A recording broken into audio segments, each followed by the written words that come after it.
할렐루야. 오늘도 새날을 주신 하나님을 찬양합니다.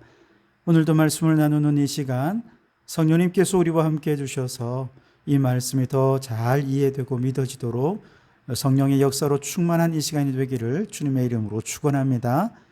자, 오늘은 예레미야 51장 말씀인데요. 5절과 6절 2절 말씀을 봉독해 드리겠습니다. 하나님의 말씀을 경청하시기 바랍니다. 이스라엘과 유다가 이스라엘의 거룩하신 이를 거역함으로 죄가가 땅에 가득하나 그의 하나님 만군의 여호와에게 버림받은 호라비는 아니니라. 바벨론 가운데서 도망하여 나와서 각기 생명을 구원하고 그의 죄악으로 말미암아 끊어짐을 보지 말지어다. 이는 여호와의 보복의 때니 그에게 보복하시리라. 아멘. 자, 오늘도 이 말씀을 통해 우리에게 주시는 하나님의 음성을 듣게 되기를 바랍니다. 대학 생활의 낭만이라고 하면 뭐니 해도 이성교제라고 할 수 있겠죠. 물론 꿈도 꾸고 열심히 미래를 위해서 준비하는 거 너무 좋지만 그런데 또 너무 낭만이 좀 없잖아요. 이성교제 하면서 대학 생활에 아름다운 꽃을 또 피울 수 있을 텐데요.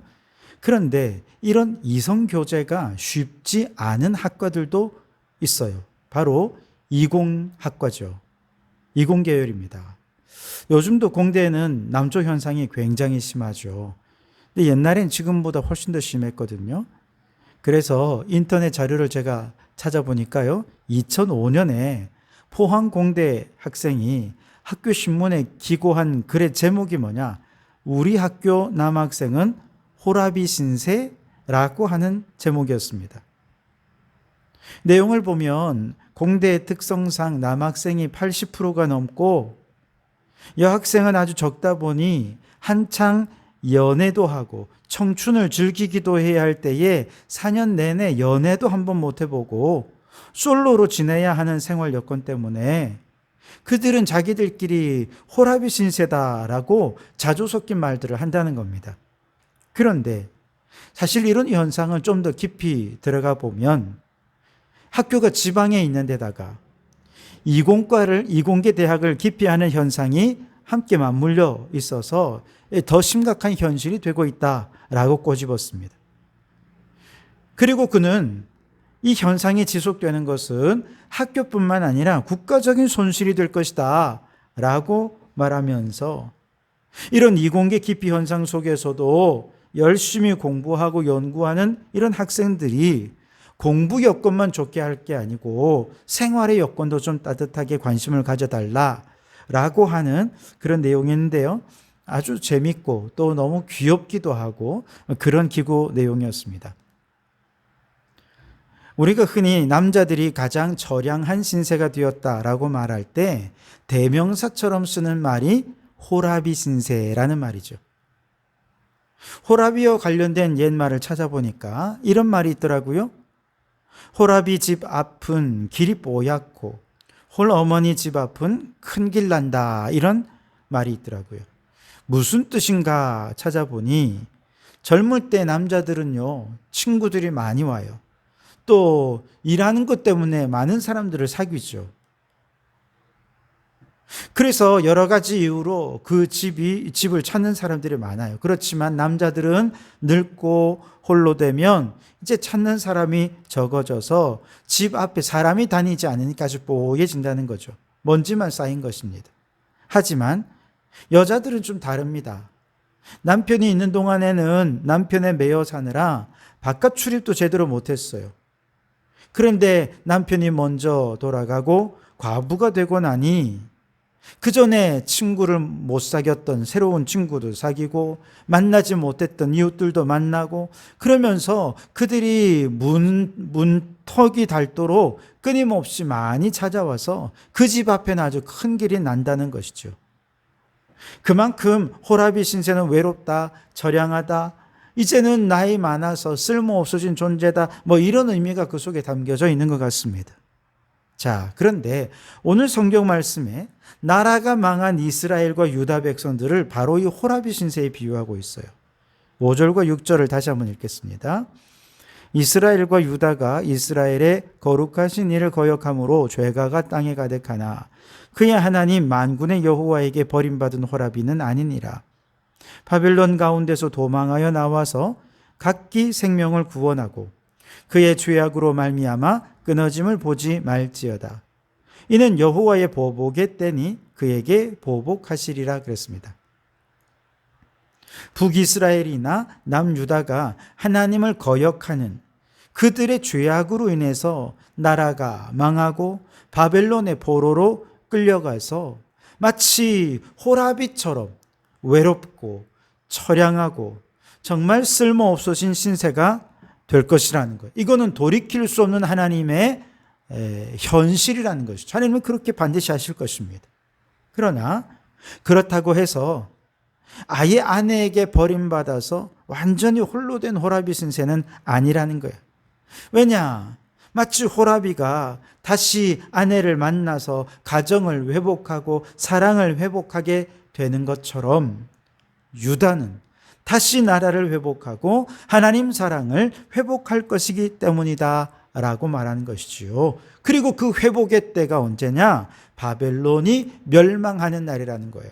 그래서 하반절에 보시면 6절 하반절에 보시면 바벨론 가운데서 도망하여 나와서 각기 생명을 구원하고 그의 죄악으로 말미암아 끊어짐을 보지 말지어다. 이는 여호와의 보복의 때니 그에게 보복하시리라 그랬습니다.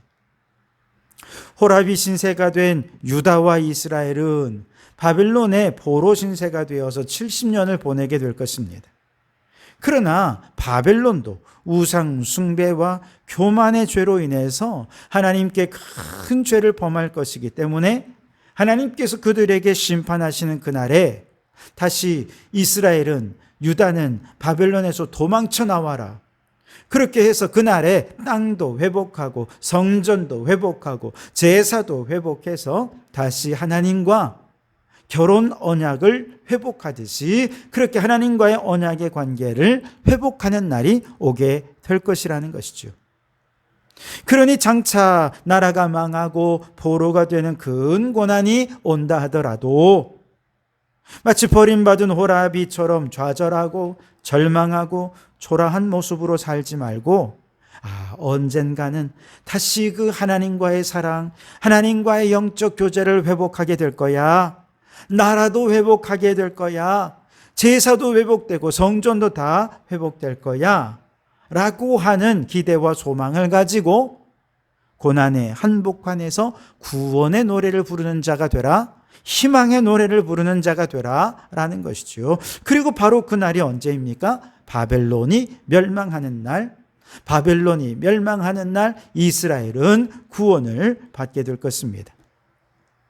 그런데 예수님의 십자가 보혈의 공로로 죄에서 구원받은 우리도 사실 너무 연약해서 이미 구원받긴 했지만 그래도 여전히 우리는 자주 죄에 빠지고 믿음이 연약해지고 그렇게 하나님에게서 멀어지다 보면 하나님의 징계를 받아서 환난 풍파를 겪게 되고 그러면서 영적으로 호라비같이 처량하고 쓸모없는 존재로 전락할 때가 있을 거라는 거죠. 그러나 하나님의 징계로 인해 인생의 환난과 풍파를 경험했다고 해서 우리가 하나님께 완전히 버림받은 호라비 같은 자가 되었는가? 절대로 그렇지 않다는 거죠. 하나님이 주시는 환난과 풍파는 언젠가 반드시 끝날 것이고 그리고 또한 반드시 하나님과의 그 첫사랑은 회복될 것입니다. 하나님 주시는 은혜가 회복될 날이 올 것입니다. 잃어버린 믿음이 회복될 날이 반드시 오게 될 것입니다. 하나님이 그렇게 해주시겠다는 것입니다. 그러니 내 죄로 인해 징계를 받아 환난에 거할 때에 버림받은 호라비같이 처량하게 단식하고 낙심하고 좌절하기보다 모든 것이 반드시 회복될 그날을 소망하고 기대하면서 고난의 한복판에서 구원을 노래하고 우리를 구원하실 하나님을 찬양하며 경배하는 우리 성도들이 되실 수 있기를 주님의 이름으로 축원합니다. 자, 그리고 이제 10나라들, 특히 이제 가장 마지막에는 바벨론에 대한 예언을 최종 마무리하면서 이제 이 예언의 말씀이 오늘 우리에게 주는 몇 가지 교훈을 좀 정리해 보고자 합니다.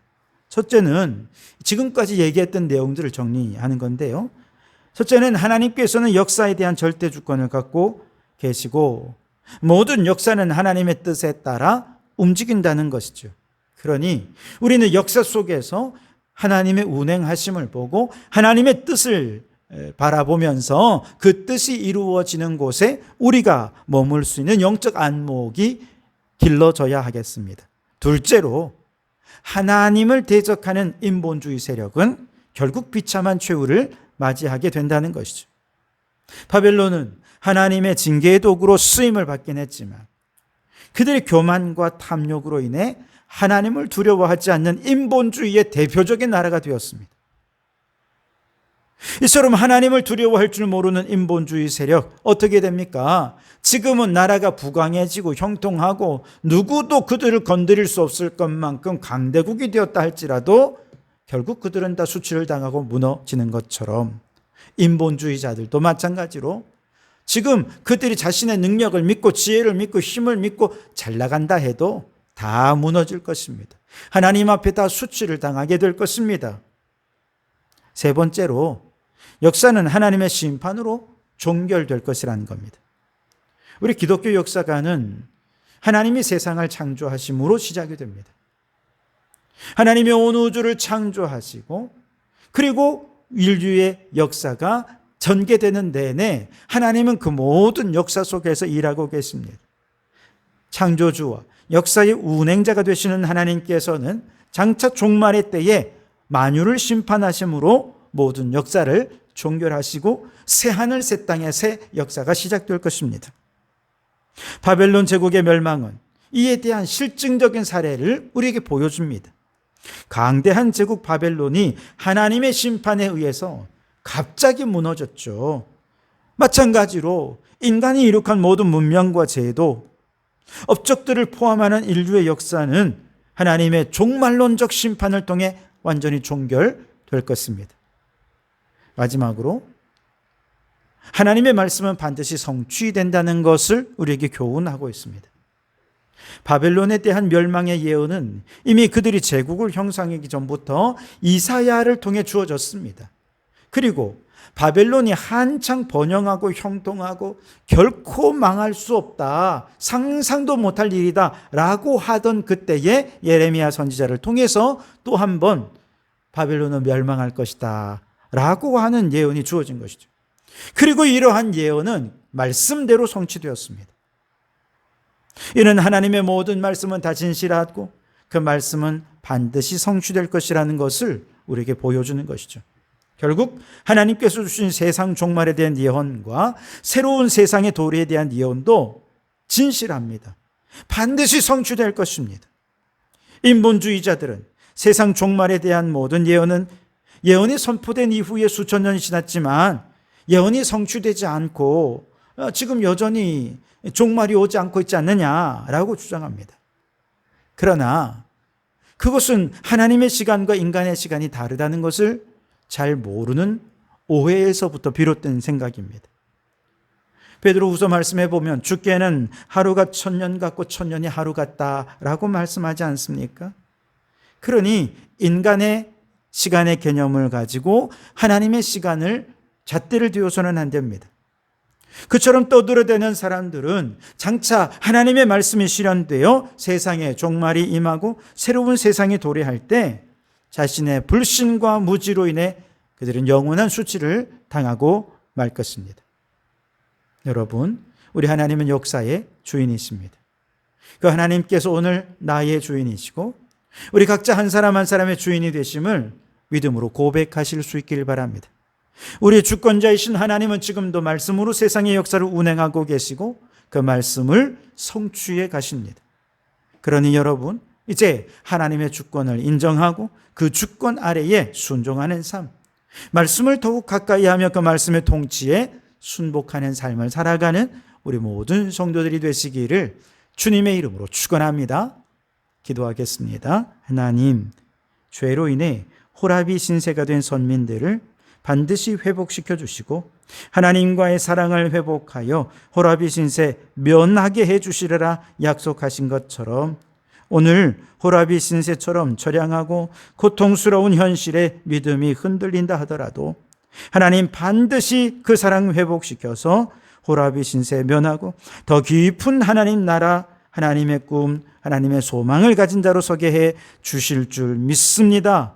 오 하나님, 우리 하나님은 모든 역사에 절대 주권을 갖고 계시며 지금도 그 역사를 운행 섭리하시고 마지막 날에 심판으로 종결하여서 하나님의 약속하시고 말씀하신 모든 것이 성취되게 해 주실 줄 믿습니다. 그러니 주여 오늘도 말씀으로 이끌어 주시옵소서. 마지막 종말의 때에 버림받는 자가 아니라 다 말씀이 성취되는 그 믿음의 자리에 끝까지 남은 자로 서서 이기는 자로 서서 주님을 배우는 우리 모든 성도들이 되게 해 주시옵소서. 예수님 이름으로 기도드립니다. 아멘.